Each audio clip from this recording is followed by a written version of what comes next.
विदधाति पूर्वं यो वै वेदांश्च प्रहिणोति तस्मै तं हदेवमात्मबुद्धिप्रकाशं मुमुक्षुर्वै शरणमहं प्रपद्ये।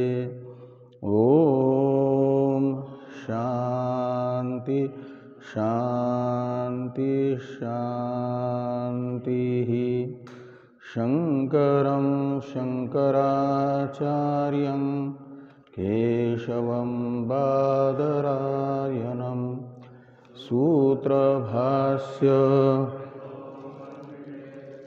भगवन्तौ पुनः पुनः ईश्वरो गुरुरात्मेति मूर्तिभेद विभागिने व्योमवद्व्याप्तदेहाय दक्षिणामूर्तये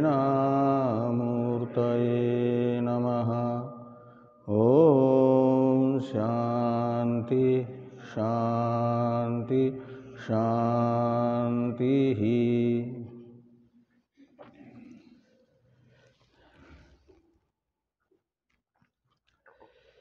भगवान भाष्यकार के द्वारा विरचित आत्मबोध नामक प्रकरण ग्रंथ की चर्चा हम लोग कर रहे हैं। इस ग्रंथ के 59वें श्लोक तक का विचार हो चुका है। 60वें श्लोक का विचार प्रारंभ होना है।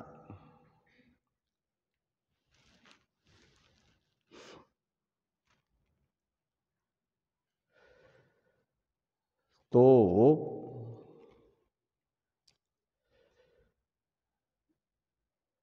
ब्रह्म किसे समझे, इस प्रश्न का उत्तर देते हुए भगवान भाष्यकार ने ये 59वें श्लोक में बताया कि जो अणुत्व तथा रस्वत्व परिमाण से युक्त तार्किकों ने माने हुए पदार्थ है, ब्रह्म उस अणुत्व तथा रस्वत्व परिमाण से रहित है। अण अणु शब्द से बताया गया अणुत्व परिमाण रहित, अरस्वम शब्द से बताया गया रस्वत्व परिमाण से रहित है। अणुत्व रस्वत्व यह परिमाण द्वेनुक परमाणु, इंद्रिया एवं मन में रहता है और ये परमाणु या द्वेनुक आदि होते हैं अवयव सावयव द्रव्य के। आत्मा को सावयव नहीं माना है तार्किकों ने भी, इसलिए तार्किक भी आत्मा को अणुत्व परिमाण तथा रस्वत्व परिमाण से युक्त इंद्रिय रूप या मन रूप नहीं मान सकते। तो इंद्रियत्व का तथा मनस्त्व का निषेध करने वाला अण अणु और अरस्व यह विशेषण है, जिसमें अणुत्व परिमाण रस्वत्व परिमाण नहीं है, वह ब्रह्म है, ऐसा निश्चय करो।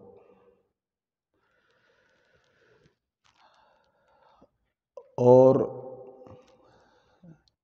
स्थूलत्व परिमाण तथा दीर्घत्व परिमाण रहता है।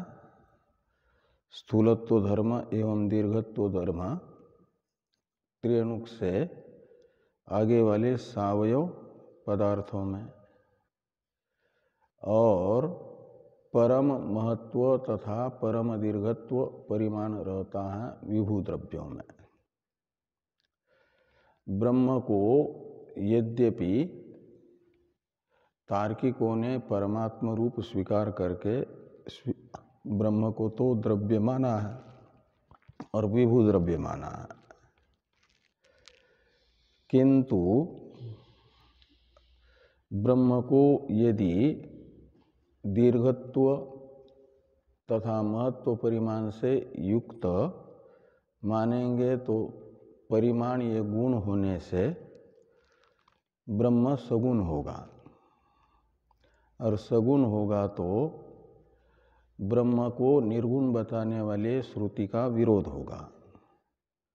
निर्गुणम निष्कलम शांतम इत्यादि वेद वाक्य ब्रह्म को निर्गुण बता रहे हैं, और उसमें यदि परम महत्व तथा परम दीर्घत्व रूप परिमाण रूपी गुण स्वीकार करेंगे तो निर्गुण बताने वाली श्रुति का विरोध होगा ना। इसलिए कहा कि अस्थूलम और अदीर्घम, ब्रह्म का जन्मरूप विकार नहीं होता ऐसा न जायते यह कठश्रुति बता रही है। इसलिए यहाँ पर भगवान भाष्यकार ने कहा कि अजम यत तत् ब्रह्म,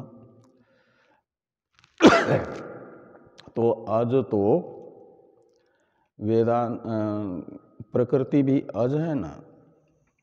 प्रकृति का जन्म होता है क्या? नहीं होता। इसलिए प्रकृति को भी अजा कहा गया है। तो अजत्व धर्म तो उसमें भी रहेगा अनादि होने से। गीता भी बताती है प्रकृतिम पुरुषं चैव विद्यनादि उभावपि, ये दोनों अनादि हैं। अनादि कहते हैं जिसका जन्म नहीं होता उसे।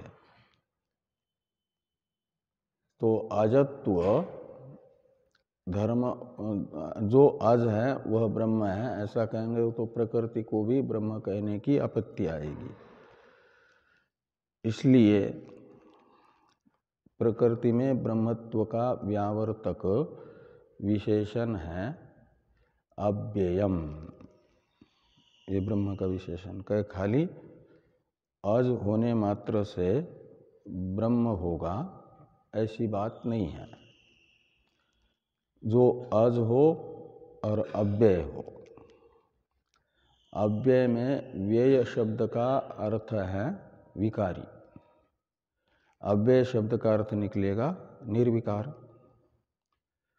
तो प्रकृति अज तो है लेकिन निर्विकार नहीं है। ये सारा जगत किसका विकार है? प्रकृति का ही परिणाम है। प्रकृति का परिणाम कार्य माना जाता है ना जगत को, और प्रकृति को जगत का परिणामी उपादान कारण। तो परिणाम ये स्वयं एक विकार है कि नहीं? तो इस प्रकार प्रकृति अव्यय नहीं है, अज तो है लेकिन अव्यय यानी निर्विकार नहीं है। उसमें अस्तित्व भी एक क्या नाम विपरिणाम और विनाश, ये दो विकार तो रहते ही है। प्रकृति अनादि होने पर भी नष्ट होती है, शांत है, वह नष्ट होती है ब्रह्म ज्ञान से। प्रकृति यानी मूल अज्ञान, और मूल अज्ञान का निवर्तक माना जाता है ब्रह्म का आत्मरूप से अनुभव रूपी ज्ञान को। ये निवर्तक है ना प्रकृति का।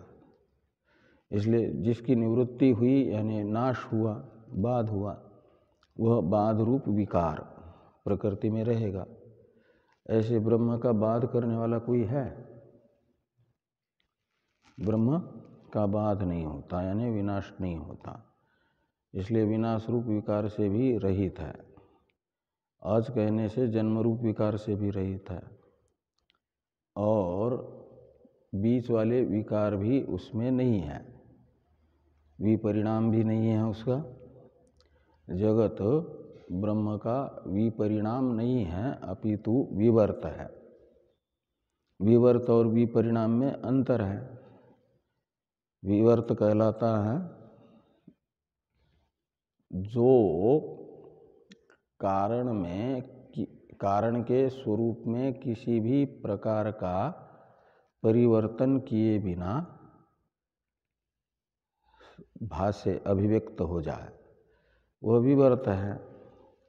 कारण की सत्ता से विषम सत्ता वाला कार्य, वह विवर्त कार्य कहलाता है।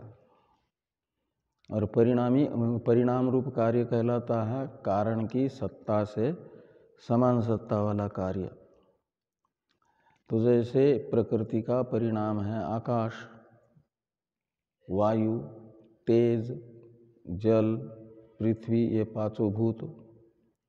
तो पांचों भूतों की व्यावहारिक सत्ता है और प्रकृति की भी व्यावहारिक सत्ता है। तो समान सत्ता वाला हो गया न कार्य। कारण रूपा प्रकृति की जो व्यावहारिकी सत्ता है, उसी के तरह सत्ता आकाश आदि परिणाम रूप कार्य की भी होने से इसे परिणाम कहा गया। लेकिन आकाश आदि कार्यों की व्यावहारिक सत्ता है और ब्रह्म की पारमार्थिक सत्ता है। इसलिए ब्रह्म की सत्ता से तो विषम सत्ता वाला कार्य हुआ आकाश आदि जगत, उसे कहा जाएगा विवर्त। और जो विवर्त उपादान होता है वह हमेशा एक रूप रहता है, उसके स्वरूप में कोई परिवर्तन नहीं होता। परिणामी कारण के स्वरूप में परिवर्तन होता है। तो ब्रह्म आज भी है और जिसमें कोई परिवर्तन नहीं होता, उसे कहा जाएगा अव्यय, निर्विकार। निर्विकार भी है। और प्रकृति अज तो है लेकिन परिवर्तनशील है, इसलिए उसे कहा जाएगा व्यय। व्यय रूपा है वो, अव्यय नहीं है। और ये जो सप्तविध रूप है, रूप कितने प्रकार का होता है? 7। जो 24 गुणों में से रूप नाम का गुण है तर्कशास्त्र में, उसके कितने प्रकार माने हैं? शुक्लादि सप्तविध है वो, 7 प्रकार का है। तो ये जो 7 प्रकार का रूप है, उनमें से ब्रह्म का यानी आत्मा का रूप कौन सा है? वो सफेद है कि काला है? लाल है कि पीला है? हरा है कि नीला है? आत्मा हाँ? शरीर तो काला गोरा हो सकता है, त्वचा, हड्डी भी सफेद हो सकती है, लेकिन आत्मा का कोई रूप नहीं है। रूप से लेना ये जो सप्तविध रूप, और रूप शब्द से आकार को भी लीजिए, उसमें कोई आकार भी नहीं है। रूप शब्द का अर्थ आकार भी होता है। तो जैसे शरीर आदि का आकार है, विष्णु नामक देवता का आकार है सशंक चक्रम सकिरीट कुंडलम सपीत वस्त्रम सरसीरुहेक्षणम इत्यादि देवताओं के ध्यान श्लोक में देवताओं का विग्रह बताया है ना। वो जो विग्रह है वही उनका आकार है। भगवान शिव का चंद्रोद्भासित शेखरे स्मरहरे इत्यादि श्लोक में वर्णित आकार है। तो रूप शब्द का अर्थ आकार भी होता है, और वो जो आकार है शरीर आदि का तो होगा, अनात्मा उपाधि का तो होगा, लेकिन आत्मा का कोई आकार नहीं होगा। वो निराकार है। इसलिए अरूपम शब्द का अर्थ निकलेगा निराकारम। सप्तविध रूप रहित भी अर्थ निकाल सकते हो, लेकिन आगे गुण शब्द है ना, अगुणम कहने से सारे गुण आ गए, तो उसमें रूप नामक गुण भी आ गया, उसका भी निषेध हो जाएगा अरूप अगुण कहने से। यहाँ पर रूप, गुण और वर्ण, इन तीनों में पहले द्वंद्व समास है, और फिर इन रूप, गुण, वर्ण पद के साथ नए तत्पुरुष समास हुआ, तो बना अरूप गुण वर्ण। फिर आख्या शब्द के साथ बहुव्रीहि समास हुआ। अरूप गुण वर्ण है आख्या, यानी नाम जिसका, उसे कहा गया अरूप गुण वर्णाख्यम। ऐसा जो होगा, अरूप आख्या है, आख्या का अर्थ होता है नाम, और नाम का अर्थ होता है ज्ञापक। एक नाम को संज्ञा भी कहते हैं ना, और संज्ञा शब्द का अर्थ है सम्यक जानाति अर्थम अनया इति संज्ञा।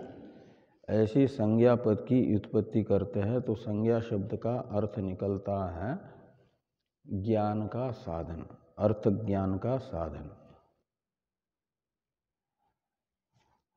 नाम का जो अर्थ है नामी, उसको जाना जाता है नाम से। तो अरूपाख्यम, ये अशब्द का और आख्य शब्द का तीनों के साथ अन्वय करिए। अरूपाख्यम, अगुणाख्यम और अवर्णाख्यम, इस प्रकार ये हो जाएगा।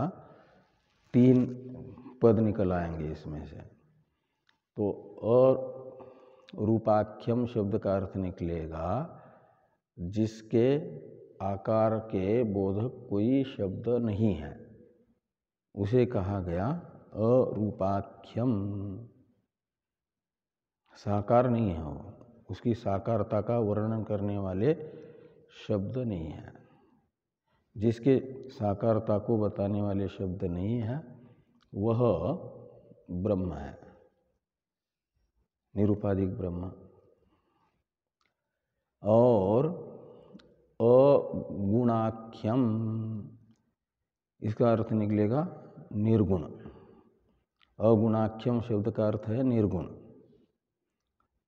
गुण शब्द से लीजिए चाहे सांख्य शास्त्रोक्त और वेदांतोक्त सत्वादि 3 गुण, और तर्क शास्त्रोक्त रूपादि गुणों को भी गुण शब्द से लीजिए, रूप, रस, गंध, स्पर्श आदि 24 गुण। तो और आपके व्याकरण में गुण कौन है? ये वो, ये भी लीजिए, अशब्द है ना वो, इसलिए ये वो नामक जो गुण है, उन गुणों का भी वो अर्थ नहीं होगा अशब्द होने से, शब्द रहित होने से। तो चाहे व्याकरण शास्त्रोक्त ये वो और ये गुण लो, सांख्य तथा वेदांत शास्त्रोक्त सत्व रज तम गुण लो, या तर्क शास्त्रोक्त रूपादि 24 गुण लो, वो गुण शब्द का अर्थ होगा। और अगुणाख्यम का अर्थ निकलेगा वह इन गुणों में से किसी भी गुण से युक्त नहीं है, सारे गुणों का अभाव जिसमें है वह ब्रह्म है, ऐसा जाने। अवधारयित का अर्थ निकलेगा जिज्ञासु ऐसा जाने। आगे हैं कि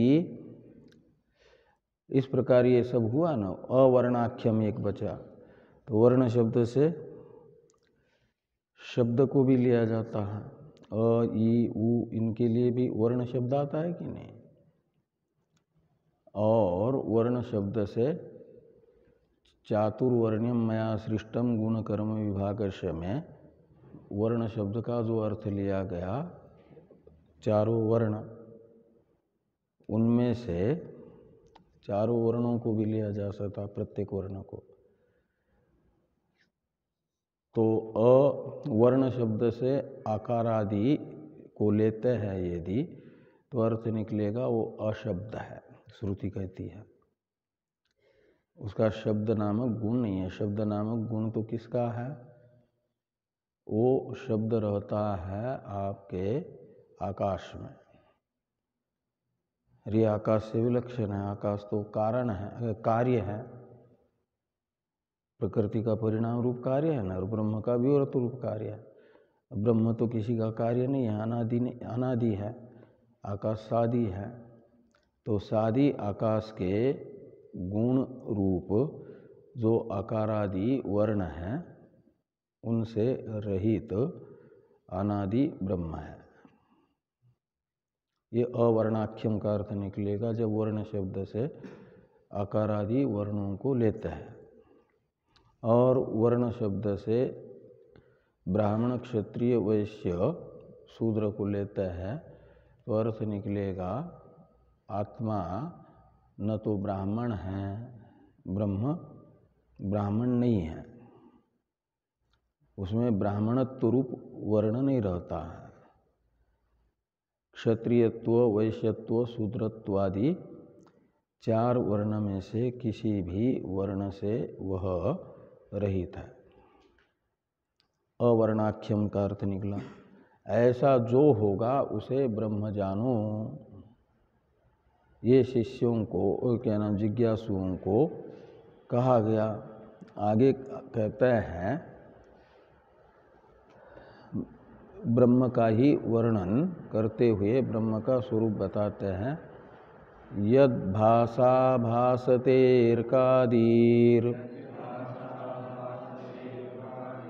भाष्यैर्यत्तु न भाष्यते येन सर्वमिदं भाति तद्ब्रह्मेत्यवधारयेत्। तो वेद मंत्र हैं, न तत्र सूर्यो भाति न चंद्र तारकम नेमा विद्युतो भांति कुतोयम अग्नि तमेव भांतम अनुभाति सर्वम तस्य भाषा सर्वमिदं विभाति।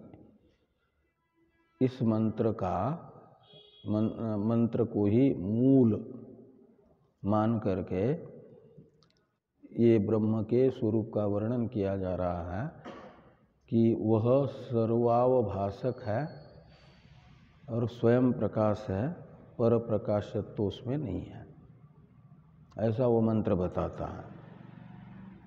उसमें पर प्रकाश्यता का निषेध पूर्वार्ध में किया। सूर्य, चंद्र, तारे, अग्नि, ये लोक में प्रकाशक के रूप से प्रसिद्ध है। इनको प्रकाशक कहा जाता है। और इनसे प्रकाश्य पदार्थ है घटादि अनात्म पदार्थ। तो घटादि तथा सूर्यादि में प्रकाश्य प्रकाशक भाव संबंध है। सूर्यादि प्रकाशक है, घटादि प्रकाश्य है, उनमें पर प्रकाश्यता है, परतः प्रकाश्यता है। श्रुति कहती है इस मंत्र के पूर्वार्ध में आत्मा परतः प्रकाश्य नहीं है। तब तो घटादि के तरह जड़ हो जाएगा, परतः प्रकाश्य मानने पर उसे। तो ये कहा कि यद भाषा भासते अर्कादीर भाष्यैर यत्तु न भाष्यते। प्रथम पाद में तो ये बताया कि ब्रह्म के जिसके स्वरूपभूत प्रकाश से, उसका स्वरूपभूत प्रकाश है ब्रह्म का चेतन प्रकाश। तो जिसके स्वरूभूत चेतन प्रकाश से जगत में प्रकाशक के रूप से प्रसिद्ध जो अर्कादि है यानी सूर्यादि है, वे भी प्रकाशित होते हैं। जो जड़ प्रकाश है उसमें वृत्ति व्याप्ति है कि नहीं, और फल व्याप्ति भी है। जो भी जड़ होगा उसे अनावृत होने के लिए वृत्ति व्याप्ति की आवश्यकता है और भाषित होने के लिए फल व्याप्ति की आवश्यकता है। वृत्ति और फल में अंतर है ना। वृत्ति किसको कहता है? जैसे घटोयम इत्यादि चक्षुन्द्रिय और घटादि के साथ संसर्ग होने के बाद बनने वाला चित्त का परिणाम है, वह घटाकार वृत्ति है। और उस वृत्ति का जो विषय बना, वृत्ति विषयता का नाम है वृत्ति व्याप्ति। और फल किसको कहते हैं? उस वृत्तिस्थ चिदाभास को कहा जाएगा फल। और उस फल की व्याप्ति का अर्थ है प्रकाशमानता। तो जब वृत्ति और वृत्ति का फल है वस्तु को अनावृत करना, और फल व्याप्ति का फल है कि वह वस्तु को अवभाषित करती, अवभासमानता लाती, उसमें भासमानत्व। धर्म फल जड़ पदार्थ में तब आता है जब फल व्याप्ति होती है। तो जड़ प्रकाश भी, उस जड़ प्रकाश को देखने वाले, सूर्यादि को देखने वाले चेतन हम न हो यदि, तो सूर्य का ज्ञान किसको होगा? चेतनात्मा न हो तो। इसलिए ये समझना कि चेतन आत्मा के स्वरूभूत चेतन प्रकाश से ही जड़ प्रकाश रूप सूर्यादि भी प्रकाशित हो रहा है। तो जिस चेतन प्रकाश स्वरूप आत्मा से सूर्यादि प्रकाशित हो रहा है, उसे सूर्यादि प्रकाशित नहीं कर सकते। कि करेंगे? नहीं करेंगे। इसे बताया कि आत्मा अन्य का प्रकाशक है, क्षेत्र मात्र का प्रकाशक, क्षेत्रज्ञ है, क्षेत्र को जानने वाला है। सूर्यादि सब क्षेत्र है, और सूर्यादि समस्त क्षेत्र को जानने वाला क्षेत्रज्ञ जो होगा उसे ब्रह्म समझो। ये यहाँ पर बताया जा रहा कि यद भाषा अर्कादीर भासते, भासते का करता है अर्कादि। अर्कादि में भासमानता है, लेकिन स्वतः भासमानता नहीं है। यद भाषा यानी तस्य भाषा सर्वमिदं विभाति, ये जो चौथा पाद है उसका अर्थ यहाँ पर भाष्यकार भगवान प्रथम पाद में बता रहे हैं, मंत्र के चौथे पाद का। तस्य भाषा सर्वमिदं विभाति, ये मंत्र का चौथा पाद है ना, उसी के अर्थ का वर्णन करते हुए कहा कि यद भाषा अर्कादीर भासते, तो जिसके स्वरूभूत चेतन प्रकाश से सूर्यादि जड़ प्रकाश रूप वस्तुएं भी प्रकाशित हो रही है। लोक में प्रकाशत्वेन रूपेण तथा प्रकाशकत्वेन रूपेण प्रसिद्ध जो अनात्म जड़ पदार्थ हैं, वे दोनों भी प्रकाश्य तथा प्रकाशक जिससे प्रकाशित हो रहा है, जिसके प्रकाश से प्रकाशित हो रहा है, वह ब्रह्म है, ऐसा जानो। तो यत का अन्वय तत् के साथ है। यत यानी यस्य भाषा, तो जिसके स्वरूभूत भास से, भास शब्द का अर्थ है प्रकाश, लेकिन वो कौन सा स्वरूपभूत प्रकाश हुआ? चेतन प्रकाश। भास शब्द से लेना चेतन प्रकाश। भाषा ये तृतीया का एक वचन है, प्रातिपदिक है भास सकारांत। तो जैसे मरुत शब्द का तृतीया में क्या बनता है? मरुता, जगत का जगता। ऐसे भास शब्द का बनेगा भाषा।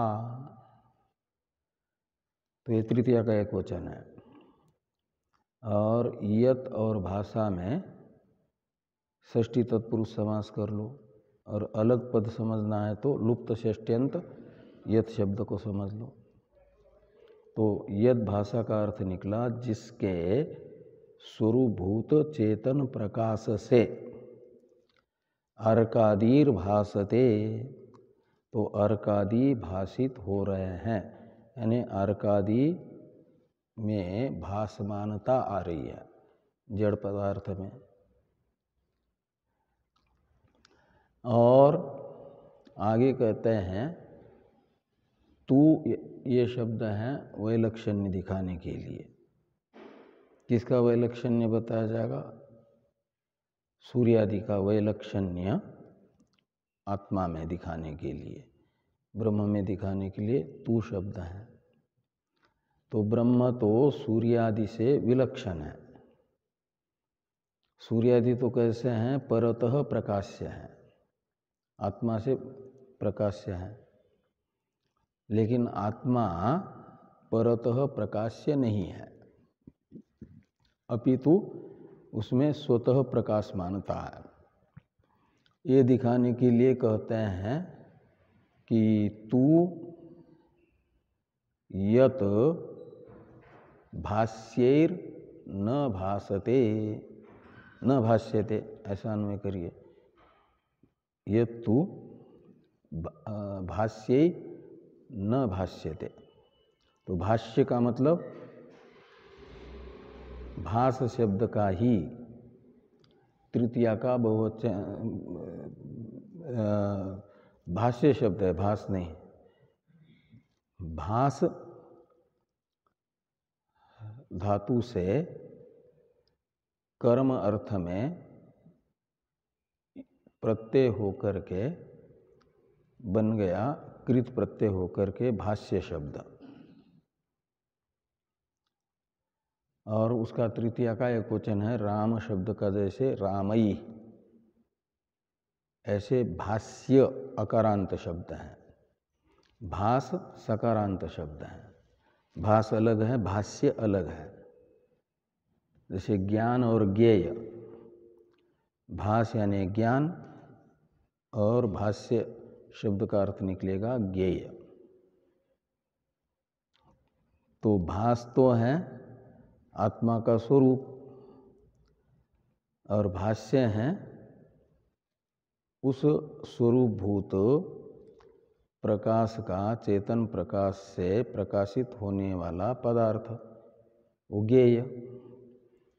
ज्ञान आत्मा का स्वरूप है तो उसका विषय, उससे प्रकाशित होने वाला ज्ञेय हो गया। कौन? प्रथम पाद में बताया गया अर्कादि पदार्थ। इसलिए अर्कादि को भाष्य शब्द से लीजिए। आत्मा से भाषित होने वाले को भाष्य कहा जाएगा। और उन आत्मभाष्य पदार्थों से आत्मा भाषित नहीं होता। इसलिए कहा कि यत्तु भाष्यैर न भाष्यते। ये को भास धातु का ही भाष्यते लट लकार का प्रथम पुरुष का एक वचन है, और भास धातु का ही भासते यह प्रथम पुरुष का लट लकार का एक वचन है। दोनों में क्या अंतर है? भासते और भाष्यते एक ही धातु है, लेकिन शब्द का स्वरूप एक जैसा है कि अलग अलग है? हाँ, एक ही है। क्या अंतर है दोनों में? अंतर क्या दिख रहा है भासते और भाष्यते में? एक में आत्मनेपद तो दोनों हैं, भाष्यते और भासते दोनों आत्मनेपदी है। हाँ, अर्थ का तो थोड़े अंतर पूछ रहा हूं मैं, शब्द स्वरूप में क्या अंतर दिख रहा है। एक में सकार पूरा है, आकारांत है, भासते संयुक्त नहीं है ना। प्रथम पाद में जो भासते शब्द आया वो सकार वहां पर असंयुक्त है, और द्वितीय पाद में जो भाष्यते शब्द आ रहा है उसमें सकार और यकार का संयोग है ना, तो संयुक्त यकार है, संयुक्त तो सकार है। और ये कहाँ से आया, और वहाँ स में अ कहाँ से आया, तो ये धातु सकर्मक है। सकर्मक धातु से लटादि लकार व्याकरण शास्त्र के अनुसार कितने अर्थ में होते हैं, दो अर्थ में, कर्तार्थ में और कर्मार्थ में। अकर्मक धातु से कर्तार्थ में और भावार्थ में। जो सकर्मक धातु होगा उससे सकर्मक धातु से कर्ता तथा कर्म अर्थ में लकार आएगा, तो दोनों में लकार आ गया, लट लकार, प्रथम पुरुष एक वचन, उस पर हुआ तो आदेश। लेकिन कर्ता अर्थ में होगा तो कर्तरी शप एक सूत्र आता है व्याकरण शास्त्र में, तिगंत हुआ है कि नहीं हुआ है? अच्छा, तो स में जो अ है वो शप प्रत्यय का अ बसता है, वो है। और कर्म अर्थ में जब होगा तो भाव कर्मणो इस सूत्र से होता है ये का एक प्रत्यय य, उसका य है वो, और शन होता है, शन का ये बसता है, तो सकार और यकार का संयोग होता है। तो ये समझना द्वितीय पाद में भाष्यते शब्द का प्रयोग जो हो रहा है वह कर्मणि में है, कर्मणि प्रयोग है, का मतलब कर्म अर्थ में एक प्रयोग वाक्य बनता है और एक कर्तार्थ में बनता है। तो जब कर्तार्थ में होगा तो भासते, उसका कर्ता है अर्कादि, और निषेध किया क्या नाम वो यद भाषा अर्कादि भासते, ऐसा अन्वय हुआ वो वाक्य का। यानी आत्मा के स्वरूप भूत प्रकाश से सूर्य आदि भी प्रकाशित होते हैं, लेकिन यत यानी आत्मा कहो या ब्रह्म कहो, आत्मा तो सूर्य आदि के तरह परतः प्रकाश्य नहीं है, अपितु स्वतः प्रकाश्य है। ये दिखाने के लिए पूरे जगत की दो कोटि करेंगे तो आत्मा अनात्मा ये दो कोटि हो जाएगी। आत्मकोटि में एक ही वस्तु है आत्मा, अनेक नहीं है, और अनात्म कोटि जो में क्षेत्र मात्र है वो अनेक है, और उन अनेक क्षेत्र का प्रकाशक क्षेत्रज्ञ एक है आत्मा। इसलिए अनात्मा मात्र को कहा जाएगा भाष्य, आत्मा को कहा जाएगा भाषक। तो भाष्य जो क्षेत्र कहो या अनात्म जगत कहो, उस अनात्मा से अनात्मा रूप भाष्य से जो भाषित नहीं होता, का मतलब अपने से अलग किसी वस्तुअंतर से प्रकाशित नहीं होता। जो अपने से अलग वस्तुअंतर से प्रकाशित होगा उसे परतः प्रकाश्यता रहेगी, तो आत्मा में परतः प्रकाश्यता नहीं है, क्योंकि अनात्मा में से, अनात्मा सभी का सभी उसका भाष्य है, दृश्य है, उससे यह भाषित नहीं होता। ये वैलक्षण्य रहा अनात्मा का आत्मा में। उस वैलक्षण्य को बताया तू शब्द ने।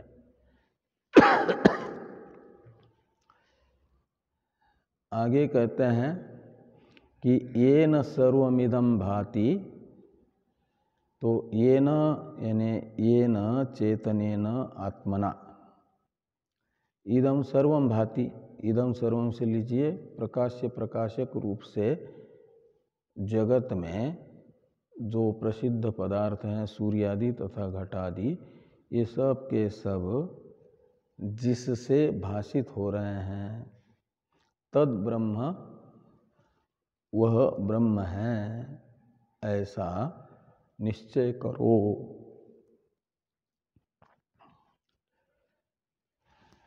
फिर से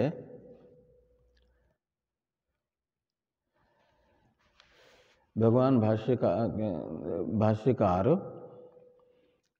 न तत्र सूर्यो भाति न चंद्र तारकम, इस श्रुति को आधार बना करके 60वें श्लोक में बताए हैं आत्मा को स्वतः प्रकाश रूप और परतः प्रकाश्यता का निषेध कर दिया आत्मा में। जो श्रुति ने कहा है आत्मा परतः प्रकाश्य नहीं है, स्वयं प्रकाश है, इस बात को श्रुति का अनुसरण करने वाली जो स्मृति है गीता, वो भी बताती है। इसलिए सनातनियों के लिए माने जाते हैं 2 नेत्र, और जो सनातनी नहीं है उनके एक ही नेत्र होता है क्या?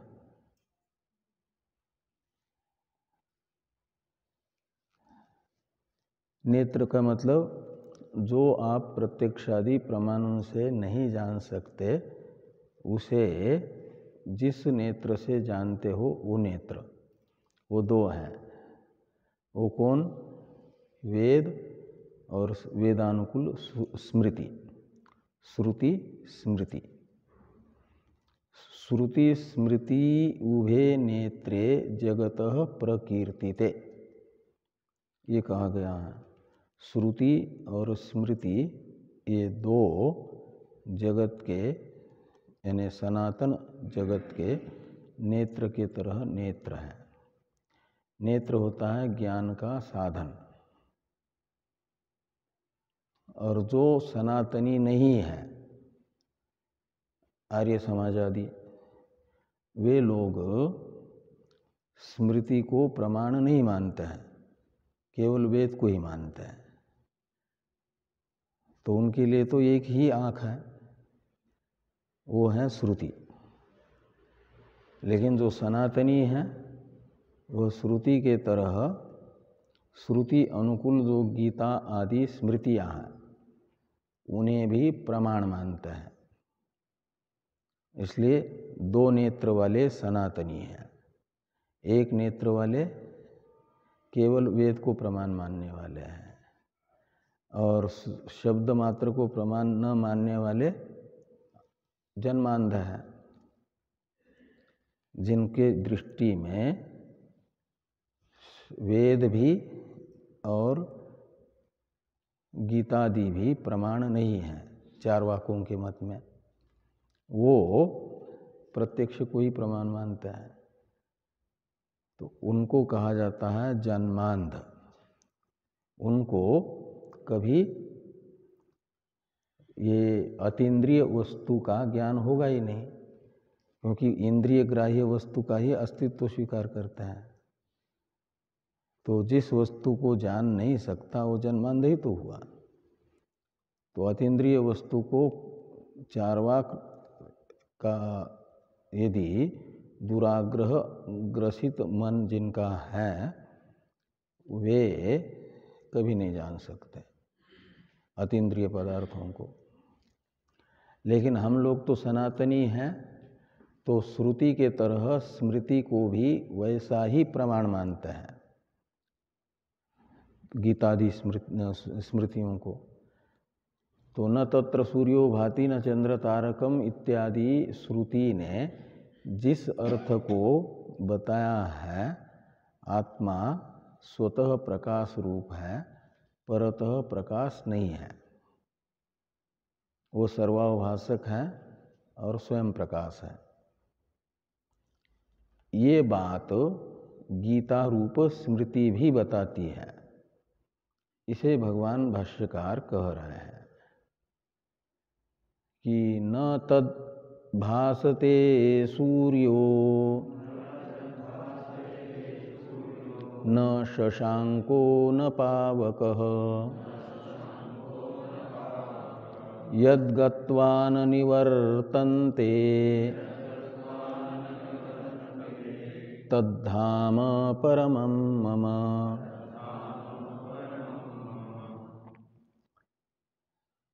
तो गीता के श्लोक में थोड़ा सा अंतर करके भाष्यकार भगवान ने यहाँ वही लिखा है ना, गीता में तो आता है, ये पूरा गीता का ऐसा ही है, न तद भासयते सूर्यो न शंको न पावक। तो हाँ, गीता का श्लोक ही है पूरा का पूरा। तो गीता भी बता रही है।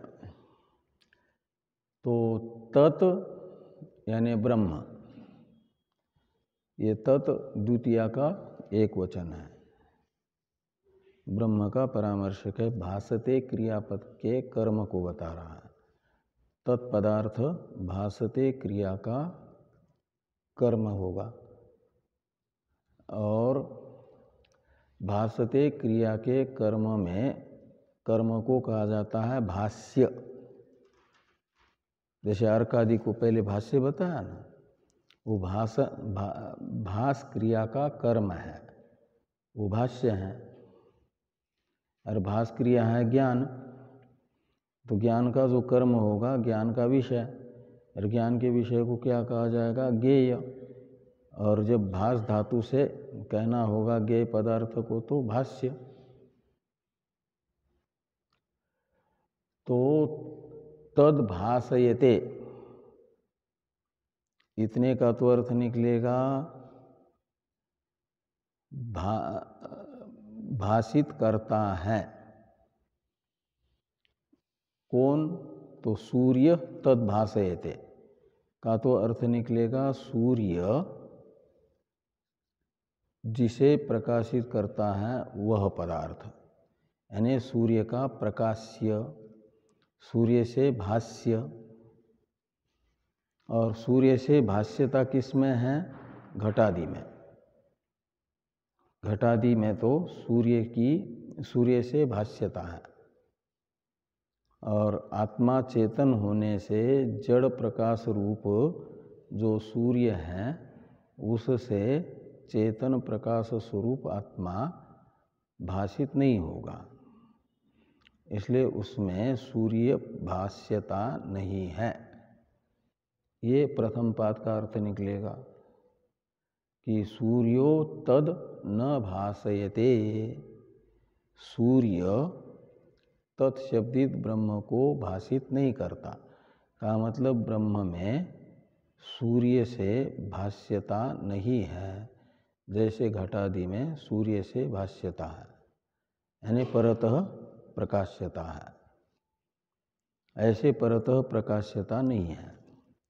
तो कहा सूर्य से भाषित नहीं होता है तो चंद्रमा से भाषित होगा। तो कहते हैं न शशांक, का मतलब शशांक तत् न भासयते, तत् न भासयते का अनुवर्तन ले आना यहाँ पर दो पदों का, और वाक्य बन जाएगा शशांक तत् न भासयते।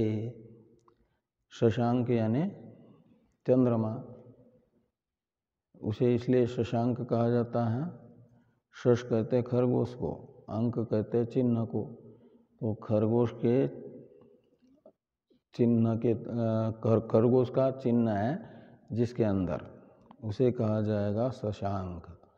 चंद्रमा पूर्ण जब होता है तो ऐसा लगता है कि उसके अंदर एक खरगोश बैठा हुआ है।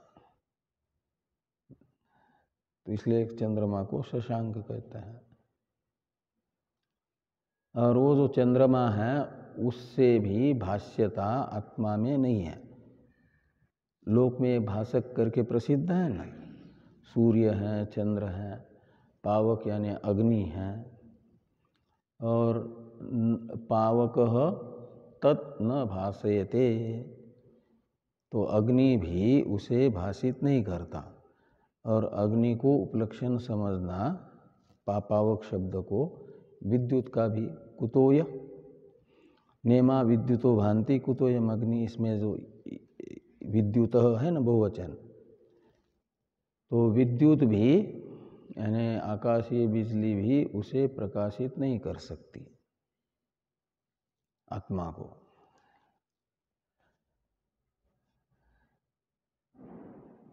और वो कैसा है, परत प्रकाश्य नहीं है। और यद गत्वा न निवर्तन्ते, जिसे पाने के बाद पुनर्जन्म नहीं होता। और उसे पाना है, वो तो हमारा स्वरूप ही है। और स्वरूप यदि अप्राप्त सा लग रहा है तो माना जाता है उसका अज्ञान ही अप्राप्ति है। नित्य प्राप्त की अप्राप्ति है उसका अज्ञान, नित्य प्राप्तता का अज्ञान। और उस अज्ञान की निवृत्ति ज्ञान समकाल में ही होती है, इसलिए उसकी प्राप्ति माना जाता है ज्ञान। तो यद गत्वा का अर्थ है यद आत्मना अनुभूय,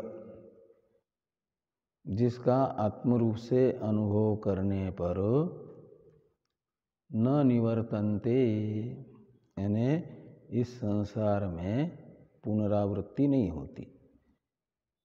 जिस आत्मरूप से जिसे जानने वाला पुनर्जन्म से रहित होता है, मुक्त हो जाता है, मोक्ष का अधिकारी बन जाता है। तद्धाम परमम मम, तो धाम शब्द का अर्थ होता है स्वरूप। तो मम परमम धाम तत्, यानी वो मेरा परम स्वरूप है। जिस स्वरूप का आत्मरूप से अनुभव करने पर पुनर्जन्म नहीं होता, और जो स्वरूप अन्यतः प्रकाश्य नहीं है, स्वयं प्रकाश है, वह मेरा परम स्वरूप है। तो परमत्व विशेषण बताता है कि परमात्मा का और भी एक धाम है, यानी स्वरूप है।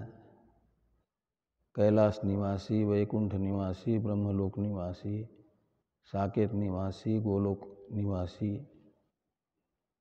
और जैसा वर्णन है उन देवताओं के स्वरूप का, सोपाधिक स्वरूप का, वो परम स्वरूप नहीं है, परम धाम नहीं है भगवान का।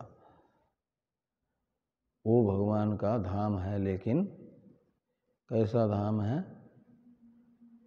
अपरम, यानी उस उत्कृष्ट निरूपाधिक स्वरूप की अपेक्षा निकृष्ट ही है।